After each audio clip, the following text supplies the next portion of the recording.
പ്രിയ സുജനങ്ങളെ നമസ്കാരം. നമ്മുടെ പഠിതാക്കളുടെ ചില ചോദ്യങ്ങളാണ്. ചോദ്യം 1: നാം എന്തിനാണ് ക്ഷേത്രത്തിൽ ദേവന്റെ 4 ഭാഗങ്ങളിലും നമസ്കരിക്കുന്നത്? നാം ക്ഷേത്രത്തിൽ പോകുമ്പോൾ ആദ്യം അതിൻ്റെ ശ്രീകോവിലിൻ്റെ മുന്നിൽ ദേവിയുടെ മുന്നിൽ നമസ്കരിക്കുന്നു. അതിനുശേഷം ക്ഷേത്രത്തെ പ്രദക്ഷിണം ചെയ്യുമ്പോൾ ക്ഷേത്രം വലതുഭാഗത്ത് വരുന്ന രീതിയിലാണ് പ്രദക്ഷിണം. പൂജാർഹമായതെല്ലാം വലതുഭാഗത്ത് വരിക എന്ന് പറയുന്ന ഒരു സങ്കല്പമാണ്. എന്നാൽ വിവാഹം കഴിച്ചതിന് ശേഷം ഇടതുഭാഗത്ത് നിൽപ്പിക്കുന്നത് എന്തിനാണെന്ന് ചോദിച്ചാൽ ഹൃദയത്തോട് ചേർത്ത് നിർത്തുക. അവിടെയാണ് ഇടതുഭാഗത്താണ് ഹൃദയം, വാമഭാഗം എന്ന സങ്കല്പത്തിലാണ് ഭാര്യ. അപ്പം ഭാര്യയാണ് ഇടതുഭാഗത്ത് നിർത്തേണ്ടത്, ബാക്കി എല്ലാ സ്ത്രീകളെയും വലതുഭാഗത്ത് നിർത്തണം എന്ന് പറയുമ്പോൾ ഹൃദയത്തോട് ചേർത്ത് നിർത്തുന്നതാണ്. ആ വാമഭാഗത്ത് സ്ത്രീയെ വിവാഹം കഴിച്ചതിന് ശേഷം നിൽപ്പിക്കുന്നു. അതായത് താലി കെട്ടുന്നതിന് മുമ്പ് വലതുഭാഗത്തും താലി കെട്ടി കഴിഞ്ഞതിന് ശേഷം ഇടതുഭാഗത്തുമാണ് നിൽപ്പിക്കുന്നത്. അപ്പോൾ സ്വാഭാവികമായിട്ടും അതിനെ ആ അർത്ഥത്തിൽ മനസ്സിലാക്കുക. വലതുഭാഗത്താണ് ദേവനെ നാം സങ്കല്പിക്കുന്നത്. അപ്പോൾ ദേവന്റെ ശരീരത്തിലെ 4 ഭാഗങ്ങളും ഒരുപോലെ പൂജാർഹമാണ്. നമ്മുടെ ശരീരവും അങ്ങനെ തന്നെയാണ്. നമുക്ക് ശരീരത്തിലെ ഏത് ഭാഗമാണ് പ്രാധാന്യമില്ലാത്തത്? പലപ്പോഴും ആരോപണങ്ങൾ ഉന്നയിക്കുമ്പോൾ ശൂദ്രൻ പാദങ്ങളിൽ നിന്നും ജനിച്ചു എന്ന് പറയാറുണ്ട്.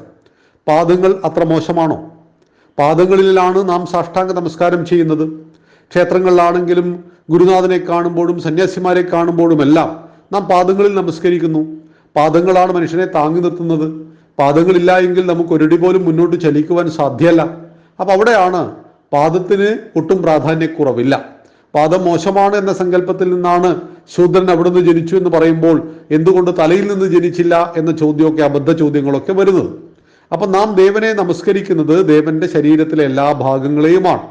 അപ്പം അതുകൊണ്ട് തന്നെ പൂജാർഹമാണ് ഓരോ ഭാഗങ്ങളും എന്ന് നാം അറിയുക. അടുത്ത ചോദ്യം, പഠിതാവിൻ്റെ ചോദ്യം: ഭഗവാൻ ശ്രീകൃഷ്ണന്റെ മക്കൾ കൺമുന്നിൽ വെച്ച് തന്നെ തമ്മിലടിച്ച് മരിക്കുന്നത് ഭഗവാൻ കണ്ടു. ഏത് ദുഷ്കർമ്മം ചെയ്തിട്ടാണ് ഭഗവാന് ഈ പ്രവൃത്തി നേരിട്ട് കാണേണ്ടി വരുന്നത്? നാം മനസ്സിലാക്കുക, മഹാവിഷ്ണു 9 അവതാരങ്ങളിലാണ് നമ്മുടെ മുന്നിൽ അവതരിച്ചത്. 10ാമത്തേത് കൽക്കി വരാൻ പോകുന്നേ ഉള്ളൂ. അതിൽ മനുഷ്യരൂപം പോണ്ടത് വാമനൻ, പരശുരാമൻ, ശ്രീരാമൻ, ബലരാമൻ, ശ്രീകൃഷ്ണൻ. ത്രേതായുഗത്തിൽ രാമനായിട്ടും ദ്വാപരയുഗത്തിൽ കൃഷ്ണനായിട്ടും വന്നു.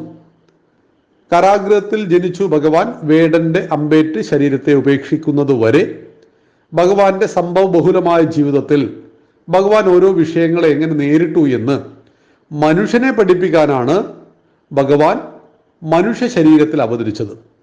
അതുകൊണ്ട് തന്നെ മനുഷ്യനുണ്ടാകേണ്ട എല്ലാ വികാര വിചാരങ്ങളും ഭഗവാൻ നമ്മുടെ മുന്നിൽ കാണിച്ചു തന്നിട്ടുണ്ട്. അവിടെയാണ് ഭഗവാന്റെ മക്കൾക്ക് ക്രോധമുണ്ടായപ്പോൾ തമ്മിലടിച്ച് മരിച്ചു. ഭഗവാന്റെ മക്കളിൽ ഒരാളുടെ പേര് പോലും നമുക്ക് എത്ര പേർക്ക് അറിയാമെന്ന് നമുക്കറിയില്ല. അതായത് 8 ഭാര്യമാരും 80 മക്കളുമാണ് ശ്രീകൃഷ്ണ ഭഗവാൻ ഉള്ളത്. ആ ഭഗവാന്റെ 80 മക്കളുടെ പേര് നമുക്കറിയാമോ എന്ന് ചോദിച്ചാൽ ഇന്നേ അച്ഛൻ്റെ മകനായി ജനിച്ചു എന്നതല്ല യോഗ്യത. ഒരാളുടെ യോഗ്യത അയാളുടെ കർമ്മത്തെ ആശ്രയിച്ചാണ് നിലകൊള്ളുന്നത്. ഇന്നേ വീട്ടിൽ ജനിച്ചു എന്നതും യോഗ്യതയല്ല. മറിച്ച് ആ വീട്ടിൽ ജനിച്ചാലും ഇല്ലെങ്കിലും നിങ്ങൾ നിങ്ങളുടെ കഴിവ് കൊണ്ട് ഉയരുന്നുവെങ്കിൽ നിങ്ങളുടെ വീട് പിന്നീട് പ്രശസ്തമാകും. നിങ്ങൾ ഏത് കുലത്തിൽ ജനിച്ചാലും ഏത് ഭവനത്തിൽ ജനിച്ചാലും APJ അബ്ദുൽ കലാമിനെ നാം അറിയുന്നത് കൊട്ടാരത്തിൽ ജനിച്ചത് കൊണ്ടല്ല എന്ന് നാം മനസ്സിലാക്കണം. കൊട്ടാരത്തിൽ ജനിച്ച ബുദ്ധനെയും നാം അറിയുന്നത് കൊട്ടാരത്തിൽ ജനിച്ചു എന്നതുകൊണ്ടല്ല. കപിലവസ്തുവിലെ സിദ്ധാർത്ഥ രാജകുമാരൻ ശ്രീബുദ്ധനായി മാറി എന്നതുകൊണ്ടാണ്. ആ ബുദ്ധന്റെ കാലഘട്ടത്തിൽ ഒരുപാട് കൊട്ടാരങ്ങളും രാജാക്കന്മാരും ഒക്കെ ഉണ്ടായിരുന്നു. അവരെയൊന്നും നമുക്ക് പരിചയമില്ല.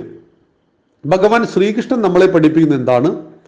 മനുഷ്യന് ഓരോ ഘട്ടത്തിലും സ്വീകരിക്കേണ്ട നിലപാടുകൾ, ക്രോധം കൊണ്ട് എവിടെയെല്ലാം അപകടമുണ്ടാകും എന്ന് പറയുന്ന കാഴ്ചകൾ, അത് ഭഗവാന്റെ കുടുംബത്തിൽ തന്നെ ഉണ്ടായി. ഭഗവാന്റെ മക്കൾക്ക് ക്രോധമുണ്ടായാൽ അവർ തമ്മിലടിക്കും. ഭഗവാന്റെ മക്കൾക്ക് സന്തോഷമുണ്ടായാൽ അവർ ചിരിക്കും. ജന്മം നൽകിയ മക്കളെല്ലാം നമ്മൾ ആഗ്രഹിക്കുന്ന രീതിയിലാണോ വളരുന്നത്? അങ്ങനെയെങ്കിൽ എങ്ങനെയാണ് വീരപ്പൻ ഉണ്ടായത്? വിവേകാനന്ദൻ ഉണ്ടാകുന്നത് എങ്ങനെയാണ്? അപ്പോൾ വിവേകാനന്ദ സ്വാമിയെ നിർമ്മിച്ചതും ഒരമ്മയും അച്ഛനും ചേർന്നാണ്. വീരപ്പനെ നിർമ്മിച്ചതും ഒരച്ഛനും അമ്മയും ചേർന്നാണ്. വിവേകാനന്ദൻ അച്ഛൻ്റെയും അമ്മയുടെയും സങ്കല്പത്തിനേക്കാൾ മേലെയുള്ള മകനായിട്ടുണ്ടാവാം. പക്ഷേ വീരപ്പനെ കുറിച്ച് ആ അമ്മയും അച്ഛനും അങ്ങനെ ആയിരിക്കുമോ സങ്കല്പിച്ചിട്ടുണ്ടാവുക? അപ്പോൾ ശരീരത്തെയാണ് മാതാപിതാക്കൾ മക്കൾക്ക് നൽകുന്നത്. ആത്മാവ് അവരുടെ പൂർവ്വജന്മ സംസ്കാരവുമായി ബന്ധപ്പെട്ടിട്ടാണ് ആത്മാവ് ശരീരത്തെ സ്വീകരിക്കുന്നത് എന്നറിയണം. അതുകൊണ്ട് തന്നെയാണ് ഒരു അച്ഛനും അമ്മയ്ക്കും 3 മക്കളുണ്ടെങ്കിൽ 3 പേർക്ക് 3 രൂപമാണ്, 3 സ്വഭാവ വിശേഷണങ്ങളാണ്. അപ്പോൾ ഒരച്ഛനും ഒരമ്മയിൽ ഒരണ്ടവും ബീജവും ഒന്നിച്ച് ഒരു ഗർഭപാത്രത്തിൽ വളർന്ന് 3 കുട്ടികൾ ഉണ്ടായിട്ട് 3 പേരും എന്തുകൊണ്ട് ഒരുപോലെ ആയില്ല എന്ന ചോദ്യം ചോദിച്ചാൽ അവർ ഒരുപാട് വ്യത്യാസം രൂപത്തിലും ഭാവത്തിലും വരുന്നത് അവരുടെ ശരീരമാണ് അച്ഛനും അമ്മയും നൽകിയത്. അവരുടെ ദേഹിയെ, അതായത് ആത്മാവിനെ അവരുടെ പൂർവ്വജന്മ സംസ്കാരവുമായിട്ട് വന്നതാണ്. അതുകൊണ്ട് തന്നെ ശ്രീകൃഷ്ണന്റെ മകനായി ജനിച്ചു, ശ്രീരാമന്റെ മകനായി ജനിച്ചു എന്നതുകൊണ്ട് മാത്രം ഒരു മനുഷ്യന്റെ പ്രശ്നങ്ങൾ അവസാനിക്കുന്നില്ല. അവിടെ അവർ തമ്മിൽ കോപാകുലരായി തമ്മിലടിച്ചു മരിച്ചതിൻ്റെ കാരണം മനുഷ്യവംശത്തിന്റെ നാശത്തെ എങ്ങനെ ഭഗവാന്റെ കുടുംബത്തിലും ഉണ്ടാകുന്നു, അതിന് നാം സ്വീകരിക്കേണ്ട മുൻകരുതലുകൾ എന്തൊക്കെ, ഇതെല്ലാം നമ്മെ പഠിപ്പിക്കുന്നു ഭഗവാൻ. കാരാഗൃഹത്തിൽ ജനിച്ച് വേടന്റെ അമ്പേറ്റ് ശരീരം ഉപേക്ഷിക്കുന്നതുവരെ ഭഗവാൻ ഒരിടത്തും കരഞ്ഞിട്ടില്ല, അമ്മയുടെ മുലപ്പാൽ കുടിച്ചിട്ടില്ല. 6 മാസം പ്രായമുള്ളപ്പോൾ പൂതന മുല കൊടുത്തു കൊല്ലാൻ വന്നു, അവളെ മുല കുടിച്ചു കൊന്നു കളഞ്ഞു. അങ്ങനെ സമദൂര സിദ്ധാന്തത്തെക്കുറിച്ചും ശക്തിയെ എങ്ങനെ ശക്തി കൊണ്ട് നേരിടാം എന്നതിനെക്കുറിച്ചും എവിടെയാണ് തന്ത്രം പ്രയോഗിക്കേണ്ടത് എന്നതിനെക്കുറിച്ചും കർണന്റെ മരണത്തിൽ എങ്ങനെയാണ് യുക്തിഭദ്രമായ തന്ത്രത്തെ പ്രയോഗിച്ചത് എന്നും എല്ലാം നമുക്ക് കാണിച്ചു തന്ന് ഈ കലിയുഗത്തിൽ ജീവിക്കുവാൻ മനുഷ്യനെ പ്രാപ്തമാക്കുകയാണ് ഭഗവാൻ ചെയ്തത്. അതുകൊണ്ടാണ് നമ്മൾ കലിയുഗത്തിൽ ഏറ്റവും കൂടുതൽ പഠിക്കേണ്ടത് ശ്രീകൃഷ്ണനെ കുറിച്ചാണ്. കാരണം ജീവിതം സങ്കീർണമാണ്. ആ സങ്കീർണമായ ജീവിതത്തിൽ നല്ലതും ചീത്തയുമായ ധാരാളം കാര്യങ്ങൾ ദൈനംദിനം നടക്കും. മനുഷ്യ ശരീരത്തിന്റെ ഉള്ളു പോലെയാണ്. അവിടെ നല്ല അണുക്കളും രോഗാണുക്കളും ഉണ്ട് എന്ന് പറഞ്ഞതുപോലെ രോഗാണുക്കളും ശ്വേതാണുക്കളും തമ്മിലുള്ള പോരാട്ടമാണ് ശരീരത്തിൽ നടക്കുന്നത് എന്ന് പറഞ്ഞതുപോലെ ഈ നെഗറ്റീവും പോസിറ്റീവും എപ്പോഴും നടന്നുകൊണ്ടിരിക്കും. ഇസ്രായേൽ ഉണ്ടെങ്കിൽ ഹമാസ് ഉണ്ടാവും, അവിടെ ഭീകരവാദം ഉണ്ടാവും, അവിടെ പൊട്ടിത്തെറികൾ ഉണ്ടാവും. ലോകം അങ്ങനെയാണ്. മതങ്ങളുണ്ടെങ്കിൽ മതത്തിന് സങ്കുചിത ചിന്തയുണ്ടാകും.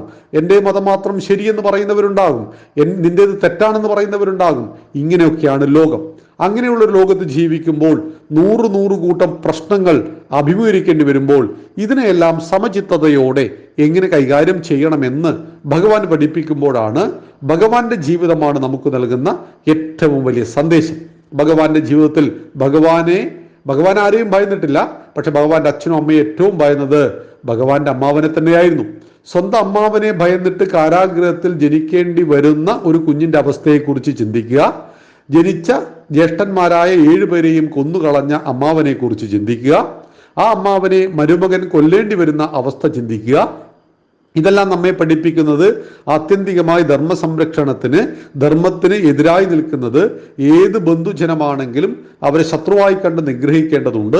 കാരണം മനുഷ്യ ശരീരം അധർമ്മത്തിനൊപ്പം നിൽക്കുമ്പോൾ ധർമ്മികൾക്ക് ജീവിക്കുവാൻ കഴിയാത്ത അവസ്ഥ വരാതിരിക്കുവാൻ, ധർമ്മത്തെ സംരക്ഷിക്കുവാൻ അധർമ്മിയുടെ ശരീരത്തെ നശിപ്പിക്കേണ്ടത് എല്ലാ കാലഘട്ടത്തിലും ആവശ്യമാണ് എന്ന് അറിയണം. അതുകൊണ്ട് തന്നെ ഭഗവാൻ ഒരു ദുഷ്കർമ്മവും ചെയ്തിട്ടില്ല. ഭഗവാന്റെ സൽക്കർമ്മങ്ങളാണ്. ഭഗവാന്റെ മക്കൾ ചെയ്ത കർമ്മത്തിന്റെ ഫലം അവരനുഭവിക്കേണ്ടി വരുന്നു. അതുകൊണ്ട് നമ്മുടെ അച്ഛനാര് അമ്മയാര് എന്നതിൻ്റെ അടിസ്ഥാനത്തിലല്ല നാം കർമ്മഫലത്തെ നേരിടേണ്ടത്. നമ്മുടെ കയ്യിലിരിപ്പ് പോലെയാണെന്ന് അറിയുക. നന്ദി, നമസ്കാരം. വന്ദേ മാതരം.